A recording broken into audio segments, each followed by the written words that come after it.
করেছেন, কোন জায়গায় চুরি করা মালের টাকা ভাগ করেছেন। ও কৈফাত আমি দেব না। একটা ভোটের জায়গায় 70টা ভোট মারা লোক আমাদের দেশে আছে না নাই? কোন জায়গায় আছে? এখানেও আছে। সেই বিশ্রাম বাদ দিয়ে ব্যবসা প্রতিষ্ঠান বন্ধ রেখে আমাদের আত্মীয় স্বজন যারা চলে গেছে তাদের রুহের মাগফিরাত কামনায়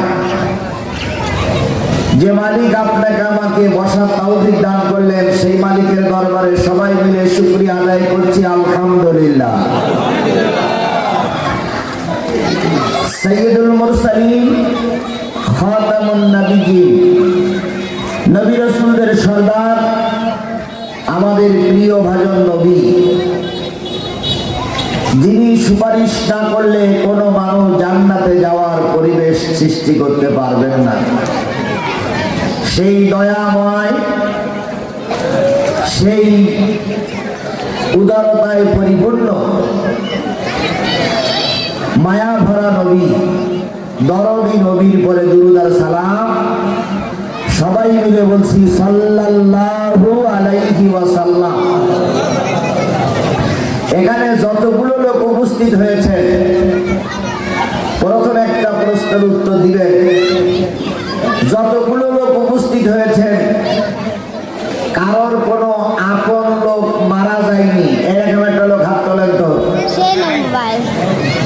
যে হুজুর আমার পরিবারের কোনো আপন লোক কবরে যায়নি, এরকম কোন লোক আছেন? তাহলে আমাদের সবাই কেউ না কেউ কবরে গেছে। কারোর বাবা, কারোর মা, কারোর ভাই, কারোর বোন, কারোর শ্বশুর, কারোর শাশুড়ি, কেউ না কেউ কবরে গেছে। 2 নম্বর প্রশ্নের উত্তর দিবেন, যারা মৃত্যুবরণ করেছে তারা সবাই মাফ করে জান্নাতবাসী হয়ে গেছে, এরকম কোন সংবাদ আপনার কাছে আছে? নাই। তাহলে তারা যে কোথায় আছে এটা আমরা কেউ জানি না। তাহলে আমাদের কেউ না কেউ কবরবাসী হয়ে গেছে, তারা যে কোথায় আছে আমরা জানি না। তাহলে যারা কবরবাসী হয়ে গেছে তারা যেখানে আছে ওইখান থেকে যদি আল্লাহ পাক মাফ করে দিয়ে থাকে তাহলে মাফটা যেন চিরস্থায়ী হয়। আর যদি আল্লাহ মাফ না করে দিয়ে থাকে তাহলে আজকে দোয়ার পরে যেন আল্লাহ তাদেরকে মাফ করে দেয়। এই আশা নিয়েই এখানে বসা, নাকি অন্য কোনো উদ্দেশ্য আছে আমাদের? নাই। এবার বলুন, আপনারা যারা এসেছেন আপনাদের আমল নামায় গুনাহ নেই, এইরকম 2 ফাঁকেতে 2 লোক হাত তোলেন তো, যে হুজুর আমার আমল নামায় কোনো গুনাহ নেই। তাহলে আমাদের সবাই কম বেশি কিছু গুনাহ আছে না? এই কথা বলেন, কম বেশি কিছু গুনাহ আছে না? আমরা সেই গুনাহগুলো মাপের আশায় এখানেই বসেছি। তাহলে 1 নম্বর আশা হলো মৃত্যু ব্যক্তিরা কি পেয়ে যান? মাপ পেয়ে যান। আর 2 নম্বর আশা হলো আমরাও যাতে মাপ পেয়ে যাই। এইটাই তো আমাদের উদ্দেশ্য, নাকি? উদ্দেশ্যকে ঠিক করে নেন, এটা আমাদের উদ্দেশ্য। তাফসীর মাহফিল, সিরাত মাহফিল, ওয়াজ মাহফিল, এগুলো বিভিন্ন পদ পদবীর লোক থেকে বিভিন্ন উদ্দেশ্য থাকে। কেউ মসজিদ মাদ্রাসার উন্নতি কল্পে দেয়, কেউ গোরস্থানের উন্নতি কল্পে দেয়, কিন্তু আমরা এখানে যারা বসেছি 2টা উদ্দেশ্য। একটা উদ্দেশ্য হচ্ছে আমার জীবনের গুনাহগুলো আল্লাহ যেন মাফ করে দেয়, আর আমাদের পরিবার থেকে যারা চলে গেছে তাদের গুনাহগুলো যেন আল্লাহ মাফ করে দেয়। এইটা 2টা উদ্দেশ্য। এবার আসুন, 2টা উদ্দেশ্য যদি আমরা বসে থাকি তাহলে কবরবাসীদের উদ্দেশ্যে আগে বলি। কবরবাসীদের উদ্দেশ্যে যদি কিছু চাইতে হয় তাহলে কিছু নেকি তাদের আমলনামায় পাঠানো লাগবে কি লাগবে না? নেকি মানে কি বলেন তো? সওয়াব পাঠানো লাগবে। এখন সওয়াবটা কি? সওয়াবটা রাস্তায় ঘুরে বেড়াতে সওয়াব নাকি? বাড়িতে যারা বসে আছেন বসে থাকাটা সওয়াব। তাহলে সওয়াবটা কি? সওয়াব হলো সুবহানাল্লাহ, আলহামদুলিল্লাহ, দুরূদ শরীফ পড়া, কালেমা শরীফ পড়া, কোরআন পড়া, কোরআনের আলোচনা শোনা, মাঝে মাঝে সুবহানাল্লাহ বলা, মাঝে মাঝে সূরা ফাতিহা পড়া, ইখলাস পড়া, দুরূদ শরীফ পড়া, এগুলোই তো সওয়াব। এখন যারা বাড়িতে আছেন, যারা রাস্তায় ঘুরে বেড়াচ্ছেন, দোকানে বসে আছেন, তারা কি এই নেকি পাচ্ছে? তাই তারা যদি এই নেকি না পায়, তাহলে মৃত্যু ব্যক্তিদের জন্য তারা পাঠাবে কি? আপনি বাজারে গেছেন, এক বন্ধু বলতেছে, বন্ধু আমার একটু চা খাওয়া।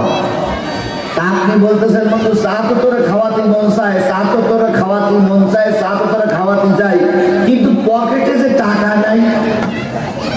তাহলে পকেটে টাকা না থাকলে বন্ধুর চা খাওয়ানো যাবে? তাহলে আগে দরকার কি? পকেটে কি?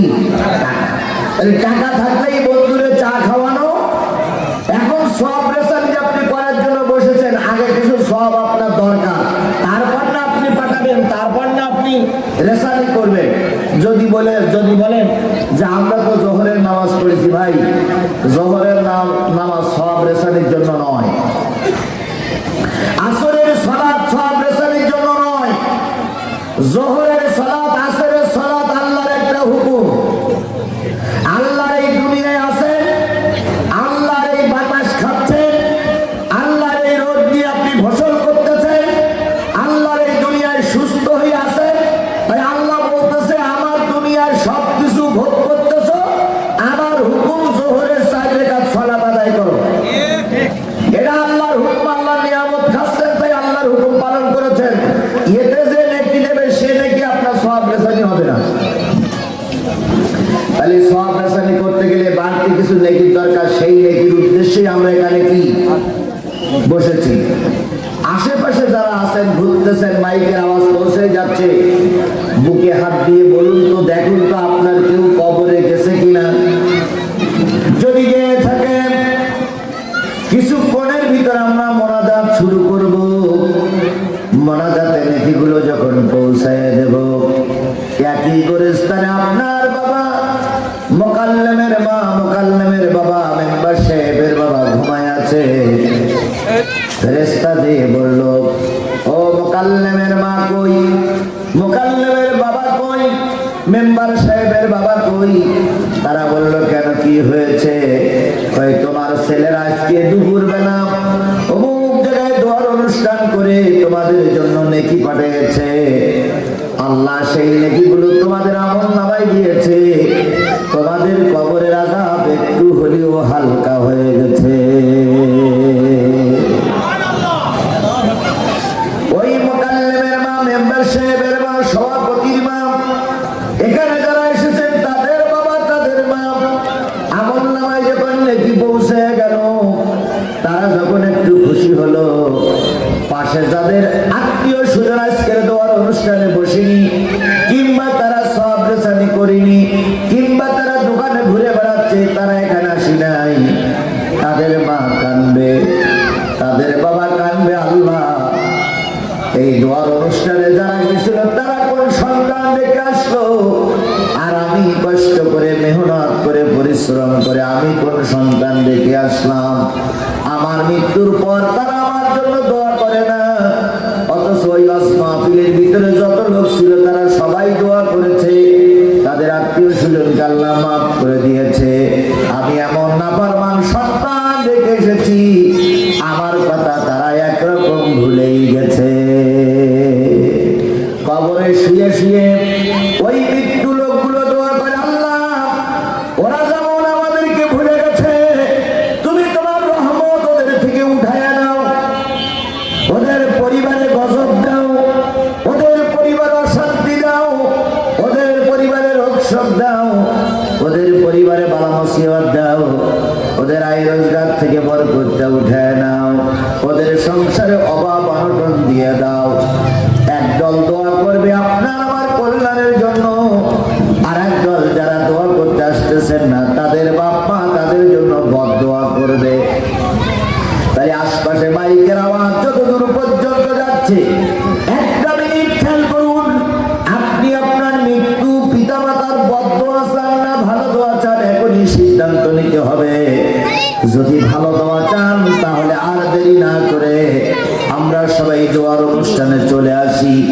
আর আমরা যারা এসেছি, প্রথম দোয়া করে নেই, মালিক, ছোটবেলায় আহা বলার মতো আমার কেউ ছিল না, আমি ক্ষুধার্ত ছিলাম, পেটে ক্ষুধা নিয়ে যখন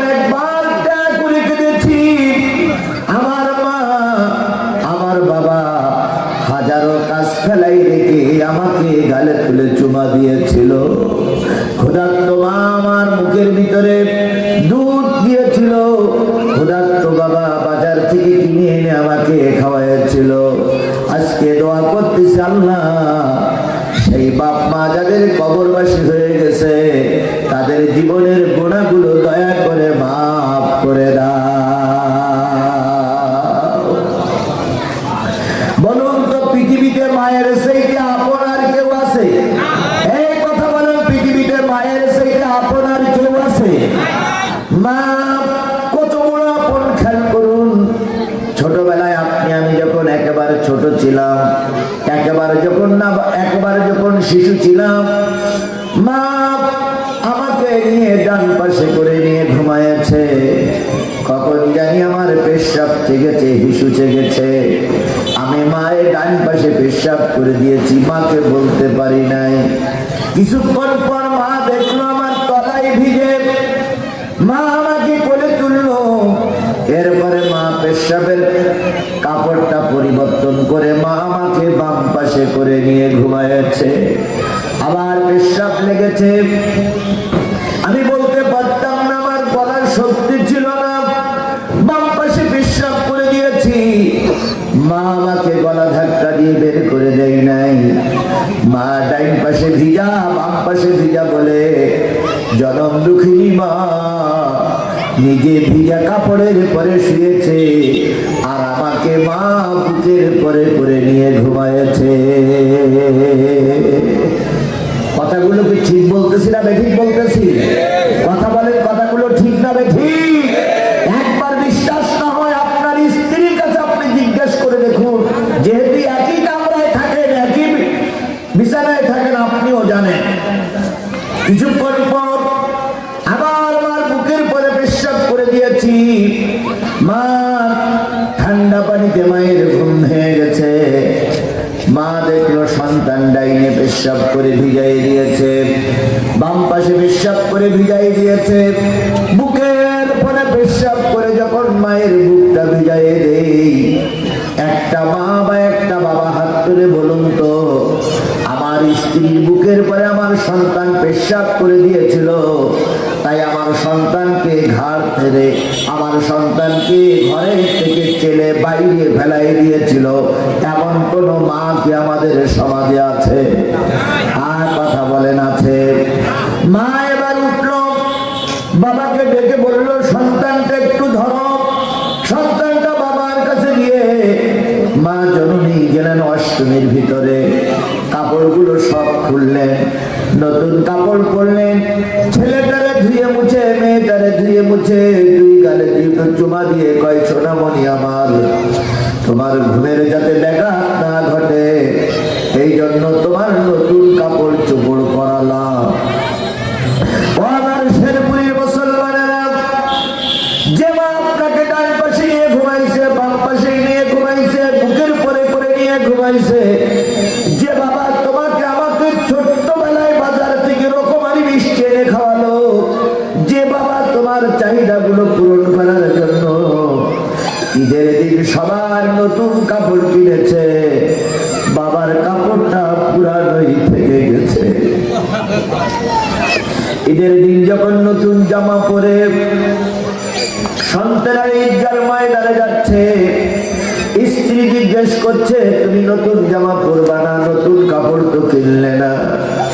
বাবা সেদিন বলেছিল আমার মালিকেরা নতুন কাপড় পরে ঈদের ময়দানে যাচ্ছে, ওটাই আমার জন্য আনন্দের বিষয়। আমি আর কয়দিন বা বাঁচবো, কয়দিন পরেই তোমার মৃত্যু হয়ে যাবে, নতুন কাপড় দিয়ে আমার কি হবে? নিজে পুরাতন কাপড়ে ঈদ করলেন, নিজের পকেটে একটাও টাকা রাখলেন না, সব টাকা সন্তানদের জন্য দিয়ে দিলেন। যে মা যে বাবা আপনার জন্য এত কিছু করলেন, সেই বাপ মার জন্য আজকের দোয়ার অনুষ্ঠান। তুমি সন্তান ঘুরে বেড়াচ্ছ, তোমার মতন নিমক হারাম, তোমার মতন আল্লাহর নাফরমান বান্দা বান্দি, তোমার মতন গাদ্দার বান্দা বান্দি, তোমার মতন বেঈমান বান্দা বান্দি আসমানের নিচে জমিনের উপরে আর কেউ আছে বলে মনে হয় না।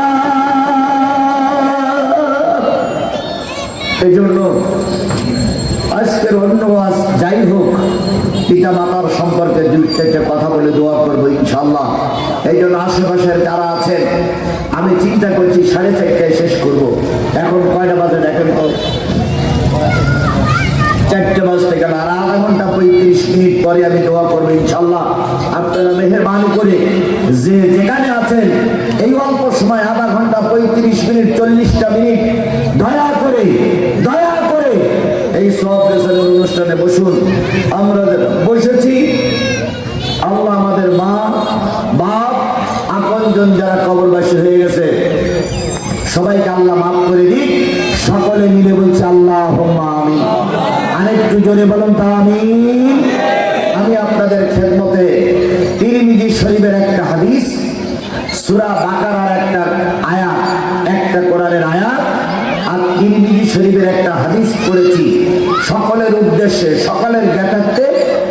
এই হাদিস আর এই আয়াতটা আপনাদের সামনে আলোচনা করা হবে, হৃদয়ের কান দিয়ে শুনুন। বলুন তো, মৃত্যু লোক যখন মারা যায় আমরা তাদের শেষ বিদায়ের অনুষ্ঠানে যেয়ে তাদের শেষ বিদায় দেওয়ার জন্য লাইন দিয়ে কি আদায় করি? জানাজা আদায় করি। আচ্ছা বলুন তো, জানাজা আদায় করতে গেছি মৃত্যু লোকের, ওখানে যেয়ে সর্বপ্রথম দোয়া হয় মৃত্যু লোকের জন্য না জীবিত লোকের জন্য? বুঝলেন? কিন্তু আমরা গেছি মৃত্যু লোকের জন্য কি করতে? দোয়া করতে, জানাজা করতে। ওখানে যেয়ে সর্বপ্রথম দোয়াটা কাদের জন্য হয়? আল্লাহুম্মা গফিরলি।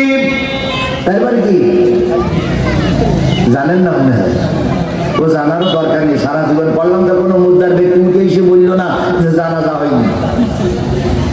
সারা জীবন পড়েছে, কোনো মুদ্রার ব্যক্তি বলেছে দোয়া করা হয়নি, কোনোদিন বলেছে? তাই আরো দোয়া শিখে লাভ কি? একজন যদি এসে বলতো যে তোমরা তো দোয়া করলে হইলো না, তাই নাই শেখার প্রয়োজন ছিল, কিন্তু এই মতো কোনো লোক এসে তো বলিছে, তাই আরো শেখার দরকার নেই, ওইভাবেই থাকুন নাকি? জানাজায় চলে গেলাম, জানাজায় চলে যাওয়ার পরে সর্বশেষ মৃত্যু ব্যক্তির জন্য দোয়া করতেছি আল্লাহুম্মা ফিরিলি কি হাইয়্যানা। হে আমার রব, এখানে যত লোক উপস্থিত আছে এর ভিতর থেকে যারা জীবিত আছে তাদের সবাইকে মাফ করে দাও। দোয়া করতে গেছি কোন লোকের জন্য? মৃত্যু লোকের জন্য। আর হুজুর আগেই বলতেছে যারা জীবিত আছে তাদেরকে মাফ করে দাও। আল্লাহুম্মা গফিরলি হাইয়্যানা। এরপরে দ্বিতীয় শব্দ হচ্ছে ওয়া মাইয়্যিতিনা। আমাদের ভিতর থেকে এই মুদ্রার ব্যক্তি সহ যত লোক মারা গেছে সবাইকে কি করে দাও? মাফ করে দাও। আল্লাহুম্মা গফিরলি হাইয়্যানা ওয়া মাইয়্যিতিনা ওয়া শাহিদিনা ওয়া গায়িবিনা। যারা এখানে উপস্থিত আছে তাদেরকে মাফ করে দাও, আর যারা এখন আসি নাই, যারা অনুপস্থিত আছে তাদের সবাইকে মাফ করে দাও। তাহলে সর্বপ্রথম দোয়া চাইলাম কোন ব্যক্তির জন্য? জীবিত ব্যক্তির জন্য। এর দ্বারা বোঝা গেল জীবিত ব্যক্তির হক আগে, জীবিত ব্যক্তির হক বেশি। যে ব্যক্তি জীবিত লোকের হক আদায় করে না, মৃত্যু ব্যক্তির জন্য দোয়া করলে কাজে লাগে না। একটা প্রবাদে আছে বেঁচে থাকতে দেয় না দানা, মরে গেলে দেয় খানা। বেঁচে থাকতে দেয় না কি দানা, আর মরার পরে দেয় কি খানা। তার মানে দেখবেন অনেক সন্তান আছে বেঁচে থাকা অবস্থায় বাপ মার হক একটুও আদায় করে না, না ওষুধ কিনে দেয়, না কাপড় কিনে দেয়, না তাদের একটু খেদমত করে। আর মরার পরে ওরে বাপরে বাপ, 10টা গরু জবাই করে গ্রামের মোড়ল মাতব্বর, SP, DC, OC, chairman, MP, মন্ত্রী, মিনিস্টার সবাইকে ডেকে বিরাট আকারের খানা পাকাইয়ে জনগণের সামনে বুঝাতে চায় আমার মার নামে বাবার নামে 10টা গরু জবাই করে বিরাট সব পেশানি করে দিলাম। অথচ বেঁচে থাকা অবস্থায় মায়ের বাবার হক আদায় করুনি। তোমার এই 10 গরু সব পেশানি কোনো কাজে লাগবে বলে আল্লাহ রসুলের ভাষায় জানা নাই। এই জন্য জীবিত লোকের হক আদায় করবেন। আজকের থেকে নিয়ত করুন, আমার বাপ মা, আমার দাদা দাদি, আমার পাড়া প্রতিবেশী, আমার খালা খালু, আমার আপনজন যারা বেঁচে আছে আমরা তাদের সঙ্গে সুন্দর আচরণ করব। আল্লাহ আপনাকে সবাইকে এইটা শিখে চলার তৌফিক দান করুন। এবার আসুন, মৃত্যু যে হবে এর ভিতরে কোনো সন্দেহ আছে? আচ্ছা, মরবেন না কেটা কেটা হাত তোলেন তো। তাই রে 6666 আয়াতের 6665 আয়াত অস্বীকার করা যেতে পারে, কিন্তু একটা আয়াত পৃথিবীর কেউ অস্বীকার করে না, সেটা হচ্ছে কুল্লু নাফসিন যায়িকাতুল মউত। মউত আসবে, মউত হবে, এর ভিতরে কেউ অস্বীকার করার মতো সুযোগ। ফেরাউন পৃথিবীর খুব ক্ষমতাশীল নেতা ছিল, ফেরাউন গেছে না আছে? নমরুদ গেছে না আছে? এবার বলুন তো, এখন ডোনাল্ড ট্রাম্প আমেরিকার প্রেসিডেন্ট, পৃথিবীর সবচেয়ে জঘন্যতম আদম সন্তানেরা, এর চাইতে নিকৃষ্টতম জানোয়ার পৃথিবীতে আর কেউ নয়। এই নিকৃষ্টতম জানোয়ারের ইশারায় নেতানিয়াহুর বাহিনীরা ফিলিস্তিনের মুসলমানদের উপর আক্রমণ করছে। কথা বলেন ঠিক না বেঠিক? আর এই ফিলিস্তিনের মুসলমানদেরকে মারার সাহস ইসরায়েলের হতো না যদি এই ডোনাল্ড ট্রাম্প হুকুম জারি না করত। আর ফিলিস্তিনের মুসলমানরা মারা যেত না যদি মুসলিম মিল্লাতের কর্ণধার যারা মুসলিম মিল্লাতের বড় বড় নেতা, তারা যদি একটু ভূমিকা পালন করত, ফিলিস্তিনের একটা মুসলমান মারা যেত না। ইসরায়েলি কোনো তেল নাই, ইসরায়েলের কোনো তেলের খনি নাই, ইসরায়েলের কোনো তেল নাই। বলুন তো, বিমান চালাতে গেলে কি লাগে? তেল লাগে। বিমান চালাতে লাগে অকটেন, পেট্রোলেও বিমান চলে না, অকটেন লাগে। অকটেন দিয়ে বিমান চালাতে হয়, তাহলে অকটেন না হলে বিমান চলে না, গাড়ি চলে না। সেই অকটেন পেট্রোল তৈরি হয় সব পৃথিবীর বেশিরভাগ মুসলিম দেশে। কাতারে তেলের খনি, কুয়েতে তেলের খনি, কুয়েতে সোনার খনি, সৌদি আরবে তেলের খনি, এরপরে বাহরাইনে তেলের খনি। এই মুসলিম দেশগুলো যদি তেল বন্ধ করে দিত, খোদার কসম, ইসরায়েলের কোনো শক্তি ছিল না বিমান উড়িয়ে এসে মুসলমানদের ঘরের পরে আক্রমণ করে। ইসরায়েল কোন অস্ত্র তৈরি করে না, ইসরায়েল অস্ত্র সাপ্লাই পায় কোন দেশ থেকে? আমেরিকা থেকে। আমেরিকা অস্ত্র সাপ্লাই বন্ধ করে দিই, মুসলমানরা তেল সাপ্লাই বন্ধ করে দিই, 24 ঘন্টার ভিতরে ফিলিস্তিনের মুসলমানরা আবার মাথা উঁচু করে জেগে উঠবে। কিন্তু তা মুসলমানরা দেবে না। এই মুসলমান নামক কিছু কলঙ্কিত মায়ের সন্তান আছে, এরা এই শেরপুরু আছে, এরা শেরপুরু আছে। যদি তাই না থাকবে, তাহলে বিগত 16.5 বছরে আমাদের বিএনপি জামাতের নেতা কর্মীর বিরুদ্ধে মিথ্যা মামলা দিয়েছিল কারা?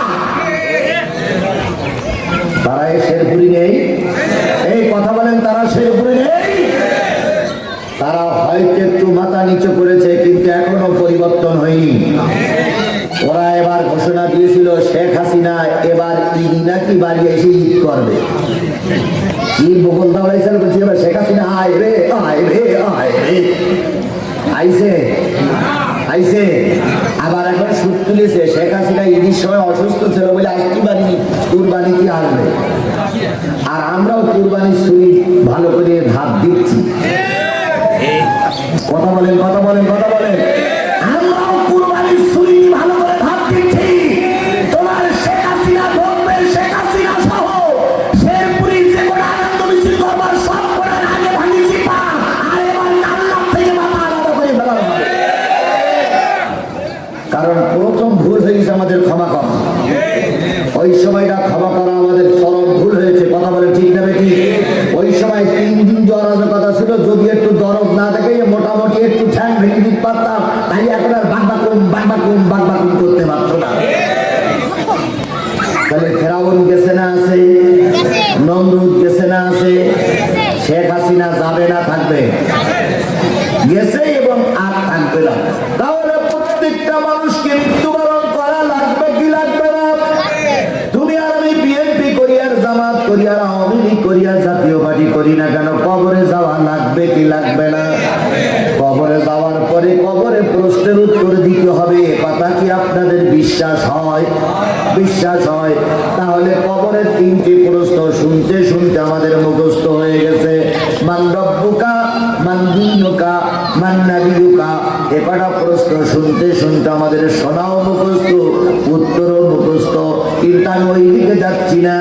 কিয়ামতের দিন মুসিবতের কালে যখন আল্লাহ এরকম বড় চেয়ারে বসবেন, আল্লাহ যখন আরশের মালিক, তিনি যখন গোটা পৃথিবীর মানুষের বিচার করার জন্য বসবেন, নারী আর পুরুষ সব একসঙ্গে বসবে, কোনো দ্বিধা বিভক্তি থাকবে না, মাঝখানে কোনো পর্দা থাকবে না, কাপড় পরনে কাপড় থাকবে না।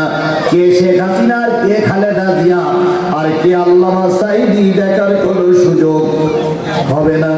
সবাই একসঙ্গে উঠবে। আওয়ামী লীগ, বিএনপি, ডাক্তার মোহাম্মদ ইউনূস, ওয়াকারুজ্জামান, তারপরে চুপ্পু, সব একসঙ্গে দাঁড়িয়ে যাবে। আল্লাহ এবার বিচার করার জন্য বসে যাবেন। বসে সকলের উদ্দেশ্যে বলবে, তোমরা আদম আলাইহিস সালাম থেকে আজ পর্যন্ত শেষ উম্মত, শেষ বান্দা পর্যন্ত যারা মারা গেছো, তারা 5টা প্রশ্নের উত্তর দেওয়ার জন্য তৈরি হয়ে যাও। তার ভিতরে শেরপুরীর মানুষ থাকবে বলে মনে হয়? এই কথা বলেন, শেরপুরীর মানুষ থাকবে বলে মনে হয়? আচ্ছা, আপনারা কি থাকবেন বলে মনে হচ্ছে? তাহলে যদি থাকেন, তাহলে আপনাকেও 5টা প্রশ্ন জিজ্ঞেস করবেন কে? আল্লাহ। এই 5টি প্রশ্নের উত্তর যদি আপনার সংরক্ষিত থাকে, 5টি প্রশ্নের উত্তর যদি আপনার সংগৃহীত থাকে, 5টা প্রশ্নের উত্তর যদি আপনার প্যাকেটের ভিতরে থাকে, ওই ডোনাল্ড ট্রাম্প, ওই শেখ হাসিনা, ওই খালেদা জিয়া, ওই আল্লামা সাঈদী, ওই তারেক মনোয়ার, ওই মতিউর রহমান নিজামী, ওদের আগেই আপনি নারী আর পুরুষ আল্লাহর জান্নাতি। আর এই 5টা প্রশ্নের উত্তর যদি দিতে না পারেন, লক্ষ লক্ষ কোটি কোটি বছর আপনাকে রোজে মাহশরের ময়দানে দাঁড়িয়ে থাকতে হবে। রোজে মাহশরের ময়দানে দাঁড়িয়ে থাকবেন। কিয়ামতের পরে আর কিয়ামত যদি হয়, সে পর্যন্ত দাঁড়িয়ে থাকবে, তবু 1 বিঘা অগ্রসর হতে পারবেন না। গেছেন ডাক্তার বাড়ি, ডাক্তার বাড়ি যিনি সিরিয়াল ধরেছেন, আপনি গেছেন সবাই আগে, কিন্তু নামটা না লেখার কারণে আপনার সিরিয়াল পড়েছে 45 জনের পরে। আপনি গিয়ে বসে আছেন বলো সবাই আগে, তা আপনি সিরিয়াল দেননি, ওদের সঙ্গে যোগাযোগ করেননি, এই জন্য আপনার নাম পড়েছে কয়েকজনের পরে? 45 জনের পরে। এখন প্রথম যার ডেকেছে সে এসে বসে আছে 11 নম্বরে। এখন ডাক্তার বলতেছে, আব্দুল সালাম, আপনি বলতেছেন, আমি প্রথম এসেছি, আমার নাম প্রথম। কম্পাউন্ডার কি বলবে? যে আপনি কখন এসেছেন তা আমার জানার দরকার না, যার নাম আগে আছে সে ডাক্তারের কাছে আগে যাবে। কি কথা বলেন? কথা বলেন। স্কুলে রেজাল্ট দেখছে, তার সবচেয়ে বড় লোকের ছেলে যেটা, সেটাকে বসে আছে সামনের বেঞ্চিতে, আর যেই বলতে, স্যার আমার আব্বা বললো এই শেরপুরীর এমপি। স্যার বলতে, যাক ভালো। এখন স্যার রেজাল্ট শিখে গিয়ে নাম দেখেছি 1 নম্বরে ভ্যানাওয়ালা ছেলে, এমপি সাহেবের ছেলে, রেগে রেগে বলতেছে, আমার বাবা এমপি, আমার নামটা। স্যার বলতে, তুমি যা লিখেছো তাই 101 নম্বরে যদি কেউ থাকে তাহলে সেইটাই তোমার নাম, কারণ তোমার খাতার লেখা কি না ভালো না, ভ্যানাওয়ালা ছেলে ভালো লিখেছে, সে সবাই কি আগে প্রথম। তাই যদি হয়, 2টা উদাহরণ দিলাম, তাই যদি হয় রোজে মহাশরের ময়দানে কে কত বড় লোক, কে কত বড় বক্তা, কে কত বড় চেয়ারে আছে, কে 3 বারের এমপি, কে ভোট চুরি করেছে, কে মসজিদের ইমাম, কে আজকে দোয়ার অনুষ্ঠান করলো, কে দরবার হজ করলো, আল্লাহ ওটা দেখবে না, দেখবে কার আমল ভালো। যার আমল ভালো, আল্লাহ রাব্বুল আলামিন তাকে সবার আগে জান্নাতে ঢুকাইয়া দেবে। তাহলে আপনার আমল ভালো কি খারাপ কয়টা প্রশ্নের মাধ্যমে জানা যাবে। এবার আমি আপনাদের সকলের হৃদয়ের কান দিয়ে শোনার জন্য অনুরোধ করছি। এই 5টা প্রশ্ন আমি এখন করব, উত্তর বলে দিব। এই 5টা প্রশ্নের এবং তার উত্তর যদি আপনার সংগৃহীত না থাকে, আজকের থেকে তওবা করে নিয়ত করবেন, যতদিন বেঁচে আছি আমি এই 5টা প্রশ্নের উত্তর দেওয়ার জন্য তৈরি থাকব, যাতে করে আল্লাহ পাক সবার আগে আমারে মাফ করে দেয়। তাহলে রোজা মহাশয়ের বাজারে শুধু কি পুরুষরা উঠবে? কারা উঠবে? নারীরা উঠবে। এই যে নারীদের জন্য আলাদা একটা ব্যারিকেড করা আছে, কিয়ামতের দিনে এরকম কোনো ব্যারিকেড থাকবে? লাল জামা, সাদা জামা, হলুদ জামা পরা থাকবে, মাথায় টুপি কাপড় পরা থাকবে, সকলকে আল্লাহ পাক একেবারে কাপড় অবস্থায়, কাপড় শূন্য অবস্থায় উঠাবে। কারোর পরনে কাপড় থাকবে না, কারোর দিকে কেউ তাকানোর সময় থাকবে না, কে কত সুন্দরী, কে কার চেহারা ভালো, এরা দেখার সময় থাকবে না, সবাই উঠে গেছে। আল্লাহ রাব্বুল আলামিন বসে গেলেন চেয়ারে, সকলকে উদ্দেশ্য করে বলবেন, ও বনি আদম, ও আদমের সন্তানেরা, আমার প্রথম প্রশ্ন হচ্ছে লা তাযুলু কাদামা ইবনে আদম হাত্তা ইয়াসআলা আন খামসি আন উমুরিহি ফীমা আফনাহু। বান্দা, তোমার সারাটা জীবন তুমি কার রাস্তায় চলাফেরা করেছো? কোন পথে চলাফেরা করেছো?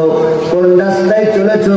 সিরাতুল মুস্তাকিম চলেছো না গায়রিল মাগদুবি আলাইহিম এই পথে চলেছো? কোন পথে চলেছো? কোন রাস্তায় চলেছো? কার দল করেছো? কার দলের কর্মী ছিলে? এই রোজে মাহশরের ময়দানে মাথার একদিকে তোমার সূর্য, পানিগুলো ফেটে তামা হয়ে গেছে, পানির জন্য মানুষ চিৎকার করছে। এখন তুমি উত্তর দাও, তুমি কোন দলের কর্মী? তুমি আল্লাহর দলের লোক না মুজিবের দলের লোক? তুমি আল্লাহর দলের লোক না শেখ হাসিনার দলের লোক? তুমি আল্লাহর দলের লোক না কোন নেতার লোক? আমার সামনে দাঁড়িয়ে উত্তর দাও। আমি ওয়াদার নাই করলাম, এবার আপনি মনের কাছে প্রশ্ন করুন। কিয়ামতের দিন আল্লাহ আপনার সামনে বসে আছে, আপনাকে বলা হবে তুমি কোন দলের লোক? আপনি যে দলের কর্মী, সেই দলের নাম বলে কি আপনি মাপ পাবেন? যদি পান যে দলে আছেন ওই দলেই থাকেন, আর যদি মাপ না পান, এখনো মৃত্যুর আগ পর্যন্ত তওবা করার সময় আছে। যদি মনে করেন আমি যে রাস্তায় চলছি, যাদের সঙ্গে ওঠা বসা করছি, যাদের সঙ্গে ঘোরাফেরা করি, যাদের সঙ্গে দলদারি করি, যাদের সঙ্গে মেলামেশা করি, এরা জাহান্নামের দলের কর্মী, তাহলে ওই দল থেকে বেরিয়ে এসে জান্নাতি দলের ভিতরে ঢুকুন, নতুবা কিয়ামতের দিন কাঁদতে কাঁদতে চোখ দিয়ে রক্ত বাহির হবে, কোনো ফল হবে না।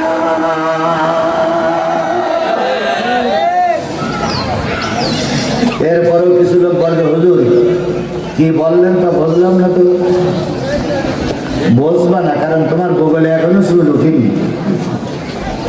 কিছু কিছু লোকের বলি বলে শেষ, তাও ওরা কি করে না, বোঝে না। কারণ যদি 2 কাপ চা খাওয়া যায়, যদি সাদার টাকার একটা অংশ পাওয়া যায়, যদি মালমাত্রা চোরাই করার কিছু দিকে গম পাওয়া যায়, এই কিছু দুনিয়ার ফায়দার আশায় আসল কথা জানার পরেও বোঝে না। কথা বলেন। সুতরাং আমি আপনাদের সকলের কাছে 1 মিনিটের জন্য অনুরোধ করলাম, আপনি যে রাস্তা চলতেছেন এই রাস্তা সঠিক কি বেঠিক হিসাব আপনি করবেন। কারণ আপনার কবরে আপনি যাবেন, আপনার কবরে আমি।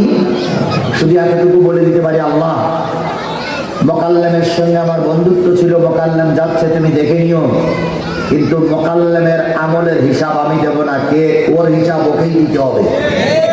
এই বড় বক্তা 1.5 ঘন্টা না 2.5 ঘন্টা ওয়াজ করি, কি বলে আজানের আগে 1.5 ঘন্টা আর আজানের পরে আধা ঘন্টা, 2 ঘন্টা ওয়াজ করেছে এই বক্তা। বলুন তো, আল্লাহ না করুক এই বক্তার আল্লাহ অনেক বড় বানাই দেখ, এই বক্তা মরার পরে বক্তার খবরে আমি যাব? আর কেউ যাবে? তাহলে বক্তার হিসাব বক্তাকেই। আমি সাতক্ষীরা থেকে ছুটে আসছি, আমার কবরে আপনারা কেউ যাবেন? আমার হিসাব আমাকেই দিতে হবে। আমি শুধু আপনারে একটু উপদেশ দিতে পারি, মানা না মানাটা আপনার ব্যাপার। আমার ভাইরা, তাহলে আপনার সারাটা জীবন কোন রাস্তায় চললেন, কার পক্ষে মিছিল করলেন, কার পক্ষে ভোট চাইলেন, কার অফিসে বসে চা খাইলেন, কাকে কোন পদে দাওয়াত দিলেন, কোন জায়গা থেকে চাঁদার টাকা ভাগ করেছেন, কোন জায়গায় চুরি করা মালের টাকা ভাগ করেছেন, ও কৈফাত আমি দেব না, ও কৈফাত আল্লাহর কাছে দাঁড়িয়ে দাঁড়িয়ে আপনাকে দেওয়া লাগবে। এখন কিছু লোক মনে করতেছে, আরে বাপ রে বাপ, বয়স আমার 50 বছর বুলু ঝুলু করে কাটালাম, আর 10 বছর বুলু ঝুলু করে কাটাবো। আল্লাহ যখন উত্তর দেবে, আল্লাহ যখন প্রশ্ন করবে, তখন ডাইরেক্ট বলে দেবো, আল্লাহ আমি সারা জীবন তোমার রাস্তায় ছিলাম। দুনিয়ায় বুলু ঝুলু করেছি, ওখানেও বুলু ঝুলু মেরে কাটাই দেবো। এরকম নিয়ত করে কিছু লোক বসে আছে, এরকম নিয়ত করে কিছু লোক বসে থাকতে পারেন। এবার আসুন, আপনি ওই নিয়ত করিয়ে পার পাবেন না, কারণ কিয়ামতের দিন আল্লাহ দুনিয়ার কোনো শয়তানের সাক্ষী নেবে না, দুনিয়ার কোনো বদমাইশ নেতা কর্মীর সাক্ষী নেবে না, সাক্ষী আল্লাহ নিজে তৈরি করে নেবে। সেই সাক্ষীগুলো আল্লাহ সূরা ইয়াসিন বলতেছে, আল্লাহ সূরা ইয়াসিন বলতেছে, কিয়ামতের দিন মুসিবতের কালে তোমার জবান বন্ধ হয়ে যাবে। নাকতিমু আলা আফওয়াহিহিম তুকাল্লিমুনা আইদিহিম তাশহাদু আরজুলুহুম বিমা কানু ইয়াকসিবুন। সেদিন হাত কথা বলবে, পা সাক্ষী দেবে, অঙ্গ প্রত্যঙ্গগুলো ক্লিয়ার করে করে বলবে, আল্লাহ এই সেই লোক যেই লোকের হাত দিয়ে মিথ্যা ভোট কেন্দ্রে যেয়ে একটা ভোটের বদলে 70টা ভোট মেরেছিল। সেদিন আপনি বলবেন, এই হাত, আমার জন্য তোর জন্য ভোট দিলাম, আর তুই এখন শান্তি দিচ্ছিস। হাত যখন বলবে, আমি তোমার গোলাম না, আমি কার গোলাম। তাহলে এখন একটা ভোটের জায়গায় 70টা ভোট মারা লোক আমাদের দেশে আছে না নাই? কোন জায়গায় আছে? এখানেও আছে। এই মজলিসে আছে বলে মনে হয়, এখানে নেই, আছে। আমি আপনাকে অপমান অপদস্থ করবো না, তবে আপনি নিয়ত করুন, তওবা করুন, ফিরে আসুন, তোমার হাত আপনার বিরুদ্ধে কথা বলবে। একটা হুজুরের আগে কথা বললো, তার একখানা পা নেই, একখানা পা নেই, আর একখান পা এখনো আছে। এই একখান পা দিয়ে গোটা বাংলাদেশের কয়েকটা জেলা সফর করেছে বলল, এক পায়ে 58, আর যদি 2 পা থাকতো তাহলে মনে হয় 58 2 100, 16টা জেলা হয়তো নেই। তাহলে এক পা নাই, আর এক পা আছে, তাই এই ঠেলা। আমি ওই দিকে যাচ্ছি এই কারণে, এই এক পাওয়ালা হুজুর, এত শক্তি এত ক্ষমতা, এই এক পাওয়ালা হুজুর, এর এই পা কথা বলবে, কথা বলে বলবে, আল্লাহ এই পা দিয়ে দিয়ে যত অন্যায় কাজ এই হুজুররা, এই মৌলবীরা, এই নেতারা করেছে, সেদিন পা আপনার বিরুদ্ধে সাক্ষী দেবে।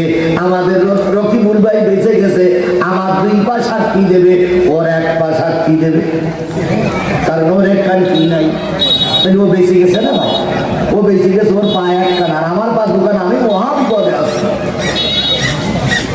আপনাদের যাদের 2 পা কিয়ামতের দিন কথা বলবে, কথা বলেন ঠিক না ঠিক?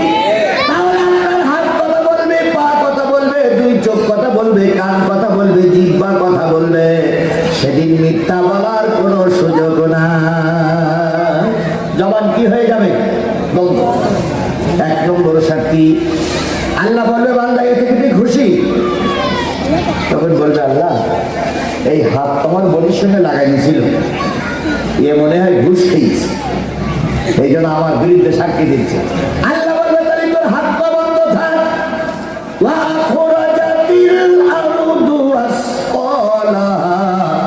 2 নম্বর সাক্ষী, আল্লাহ বলবে, মাটি রে বলতো আমার এই বান্দা দুনিয়ায় কেমন ছিল।